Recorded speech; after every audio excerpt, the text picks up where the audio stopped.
Continuamos agitando la realidad en la pantalla del 10. Continuamos agitando el avispero. Así es, ya vamos a seguir con todas las novedades que hay con respecto justamente a esta entrevista de Alberto Fernández, pero también con algunos detalles de lo que se va conociendo de la declaración de Fabiola Yáñez, ¿no? Habló, como dije, de un pedido de aborto, habló de sexo en la Casa Rosada, ¿no? Eso se conocieron detalles. Supuestamente hay registros, hay videos que involucran al expresidente Alberto Fernández. Pero la realidad continúa. Y mientras esa discusión se da en el ámbito nacional, en la provincia están sucediendo cosas que no podemos escapar. Y una de ellas es justamente las diferencias de fondos o de fondo. Pacto social, ¿no?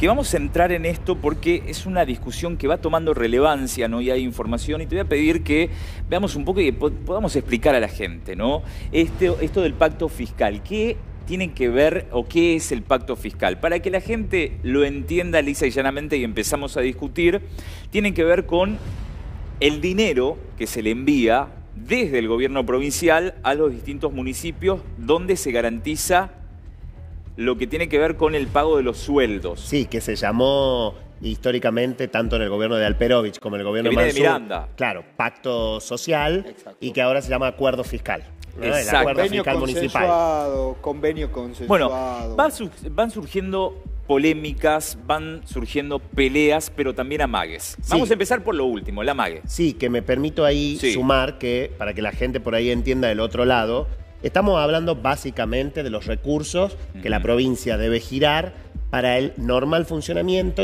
y para cumplir con la ley de autonomía municipal. Pero el objetivo principal es el pago de los sueldos. Absolutamente. ¿Sí?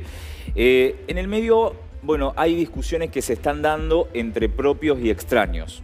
La oposición, que hace un tiempo viene diciendo, che, nos vienen discriminando por ser oposición. Hay algunas presentaciones, vamos a compartir una de las presentaciones que tiene que ver con Bellavista, el municipio de Bellavista. Ahí estamos viendo, denuncian que Bellavista recibe menos fondos de lo que debería. Ahora, cuando uno consulta en los despachos de Casa de Gobierno, dicen, la oposición siempre se queja en lo público, pero después, por ejemplo, de esta foto, vienen y acuerdan en el Ministerio del Interior. Entonces dicen una cosa, pero hacen otra. De hecho, también hay otras presentaciones. Sí, se hace por ahí también, bueno, uso de estos tipos de hechos para uso político. Después nos puede explicar un poco más. Pero hay una presentación particular. Hay una presentación particular que fue justamente en octubre del año pasado. Precisamente fue Mariano Campero quien recurrió a la Corte Suprema de Justicia porque no estaba de acuerdo cómo se distribuían este monto participable, si se quiere. Bueno, acompañó justamente la documentación junto al letrado. Pero octubre, correcto. Todo eso va quedando en presentación pública o mediática, pero después se llega a un acuerdo.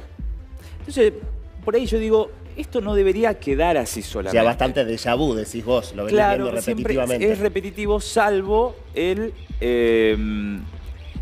salvo la denuncia o la presentación de Concepción. Molinuevo fue hasta lo último, digamos. Bueno, lo que pasa es que Concepción, hay que decirlo, junto con Burruyacu, son uno es peronista, Burruyacu, Leal, y el otro es radical, ¿sí? Sánchez, Molinuevo. Son los únicos dos municipios que, según la información que se conoce, pública, la disponible, no tienen deuda. Bueno. ¿Qué significa no tener deuda? Nunca sacaron un préstamo o tienen saldadas sus cuentas con la provincia. Ahora, la discusión no se da solamente dentro de la oposición, sino también dentro del propio oficialismo. Salieron a hablar Javier Noguera, ¿no?, de Tafí Viejo, diciendo que se le envía más fondo, por ejemplo, a Banda de Río Salí que a Tafí Viejo. Y también por lo bajo, otros municipios dicen, che, estamos recibiendo menos que lo que nos corresponde, ¿no? Llama la atención también, y por eso también hablo un poco de, la suspicacia política, porque esto viene hace años. O sea, no es que es un pacto de ahora. Entonces, ¿por qué ahora y no antes? ¿Por qué se hacía silencio antes y ahora recién se habla? Bueno, porque tiene que ver con la política, vos lo estás diciendo. No es un reclamo que sea genuinamente social, digamos, pensando en los habitantes municipales o en la defensa de los intereses de los municipios, sino que hay una utilización política de ambos lados. Por un lado, el radicalismo que históricamente amaga el hito concreto que tuvo el radicalismo en los últimos 15 años que gobiernan municipios fue la denuncia del año pasado. Digamos, que se presentó ante los tribunales y que creo que fue objeto de negociación con la gestión actual, digamos, con el gobernador y con el ministro del Interior también, cuando se sentaban a discutir. Y luego después está obviamente, el peronismo, que también empieza a compararse quién recibe más o quién recibe menos en esto que se conoce como los giros discrecionales. Lo que pasa es que todo esto surge esta última semana porque, y hay que decirlo, se conocieron los datos del último censo. Cuando se conocieron los datos del último censo, se publicó... Y una redistribución de la población. Exactamente, y se supone que la ley de coparticipación, o mejor dicho, la ley de financiamiento de municipios, está ligada a la cuestión poblacional al tema del financiamiento, que en la práctica no se lleva adelante. Ahí pero como vos decís, lleva 25 años así. Por eso, creo que hay mitad y mitad. En ambas cuestiones vas a encontrar, digamos, un poco de verdad, ¿no? Lo que pasa es que depende cómo comparás. Un poco de verdad, hay una cuestión política, sí hay una cuestión política, pero también hay otra cuestión de complicidad, digo, ahora te quejas, pero fuiste cómplice durante muchos años. Digo, al margen de esto, creo que es el momento, sí, de darnos dos discusiones. Por un lado, la transparencia, ¿no? Quien debería, digamos, ordenar todo esto o transparentar o controlar es el Tribunal de Cuentas. Entonces, esta es la oportunidad de ese organismo que está tan vapuleado, que en este programa hemos mostrado muchas cuestiones que también hay novedades, ¿no? Porque se ha ratificado ya una denuncia contra Rullés contra Terraf. Exactamente, lo hizo en la jornada de hoy. Es uno de los pasos legales, ¿no? Que tiene que hacer justamente ante un pedido de juicio político, ratificar ante la legislatura este pedido de juicio político contra Terraf. Se hizo en la jornada de hoy. A partir de ahora la legislatura tiene 48 horas de corrido justamente para analizar este tipo de cuestiones que involucran al titular del Tribunal de Cuentas. Y por otro lado también, digo, esta parte de la transparencia, pero por otro lado la parte de lo que hablabas, de la coparticipación. Sí, creo que esta reforma de la Constitución es una de las oportunidades. Yo creo que lo que plantea el gobernador Jaldo con la reforma y esto de hacer una reforma de raíz, que se habló mucho de la cuestión electoral, ¿sí? De la institución electoral dentro de la Constitución, y no se habló tanto de esto, de los recursos coparticipables y de dar una discusión seria respecto al financiamiento y a la verdadera autonomía municipal. Pero sí, coincido con vos de que son verdades a medias. ¿Y por qué digo verdades a medias? Tanto de los intendentes peronistas como también de los opositores, porque depende el análisis que vos hagas cuando agarrás todos los giros, cuando construís el histórico de los giros. Digo, hay en determinados momentos que se ven con claridad desde el 21, 22 hasta el 24, que hubo municipios del este, que hoy son más cercanos al gobernador, que recibieron menos que los municipios del oeste, que hoy están quejándose de esa falta de recursos. Digo, también hay verdades a medias. Hipocresía, si se quiere, digamos. No, hay un uso político. Sí. Hay un uso político de la cuestión que trasciende la buena voluntad, pero esto lo digo en general, que trasciende la buena voluntad de, bueno, estoy defendiendo los recursos de mi terruño, de mis ciudadanos. En realidad es una cuestión de supervivencia también, digamos, los municipios necesitan recursos para funcionar y siempre un intendente es válido que quiera más recursos para poder hacer cosas. Digo, desde la propia Casa de Gobierno dicen, bueno, es válida la discusión, digamos, porque cada intendente va a querer, tener un poco de más recursos para su municipio, eso es lo natural. Ahora, también llama la atención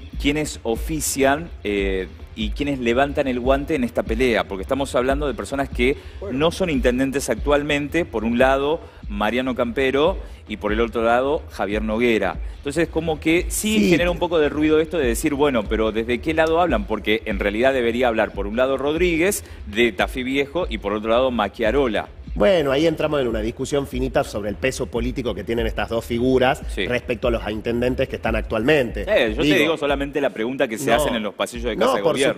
Por supuesto, nadie puede desconocer de que el intendente Noguera es el jefe del proyecto político de Tafí Viejo dentro del peronismo, de la misma manera que el ex intendente Campero, actual diputado, se podría decir que es el jefe del proyecto político de Yerbabuena. Entonces entiendo que hay un peso relativo más importante para sentarse en la mesa. A ver, Roque, también, y hay que agregar algo también, esta confrontación, ¿no?, que está teniendo actualmente el diputado Camperos para con el gobernador de la provincia.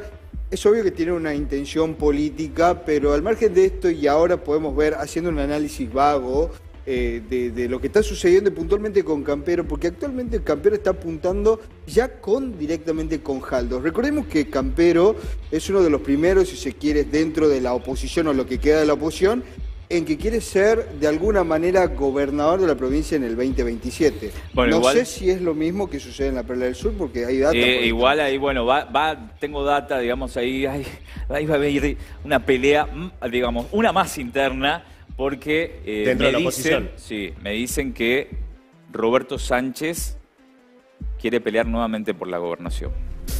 Campero quiere pelear por la gobernación, Roberto Sánchez quiere pelear por la gobernación.